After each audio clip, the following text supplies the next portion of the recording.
You have all these young kids that are getting into the business that aren't used to having to worry about not being electrocuted, not falling off a ladder, Right. not, you know what I mean? It's just a solar panel. I'll be fine. You know what I mean? Like that, just like not aware of how bad a situation could become. Awful, man. That And video then, shook me, man. That video of that oh, dude, that was rough. it shook me because I was sitting there thinking, I was like, dude, that is me. I'm out spending that money in my head. I've already, like, I'm doing this job. Like, man, I'm going to fucking do this. I'm going to do that. I'm gonna buy me a new refrigerator.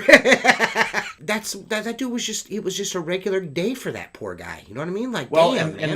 that's the thing you got to think about. All the stuff that you just said, Hmm. that was what was going through that guy's head. Right. He That's might what have I been mean. he might have been carrying that pole, going, "Oh man, I can't wait to get home to my wife. Oh, I Yep. can't wait to get home, and Hmm. I want to see my kids." And then, bam, Yep. gone. Gone. And It's that's what, terrible.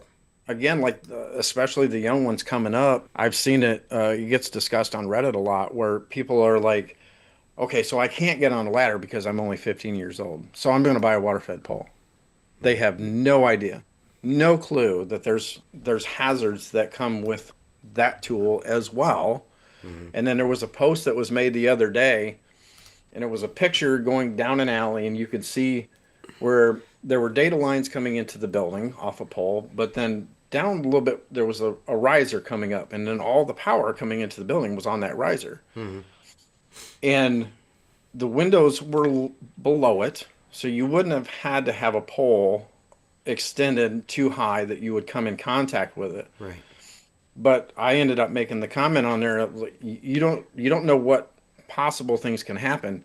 You're within 5 to 10 feet. Do you know the voltage of that power line? Do you know that insulation is good, that it's not old Right. and hasn't degraded to some level? Is the humidity in the air so high that you could possibly get an arc over to that pole? Which a lot of the people that have died from water fed poles, it was from an arc. They didn't actually touch the pole. It arcs. The power jumped. Yeah. So there was one, Greg Reed, who was on the board with me for the IWCA. He had an employee that died that way. He was within like 10 feet of the power line. He wasn't near it. It jumped and it hit the pole, came down out his feet, and he died. So that's where, again, this information needs to get out. But if it gets out the wrong way, Hmm. where, oh yeah, if you just put this pole in your hand and nothing bad will ever happen to you.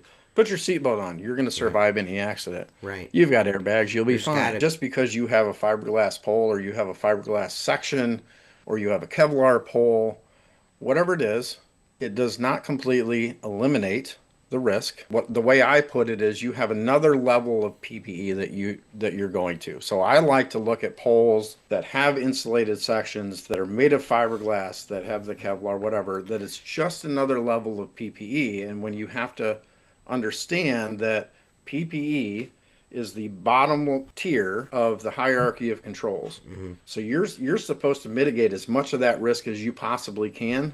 before you get to PPE. We're skipping right to PPE, especially in solar. There's really no other way to do it because you can't shut a panel off. Hmm.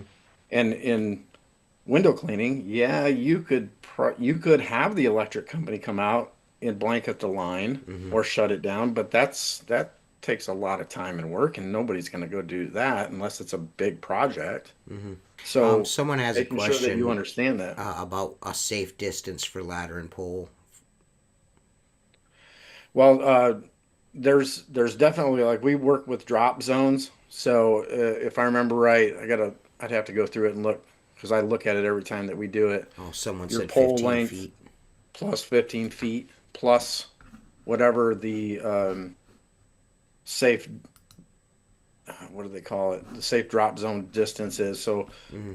if a power line is 60 feet away Hmm. and my pole is 40 feet in the air, Hmm. if it falls this way, it can come within the arc range of that power line. Right. And some of that can depend on how much power that line is carrying. Hmm. Again, it can depend on environmental factors. There's so many different things in there that you're never going to do the math to try to figure out. Right. So you always have to err to the side of safety. Hmm. And like you said, we were talking about earlier, there's a window that just doesn't get cleaned. Yeah.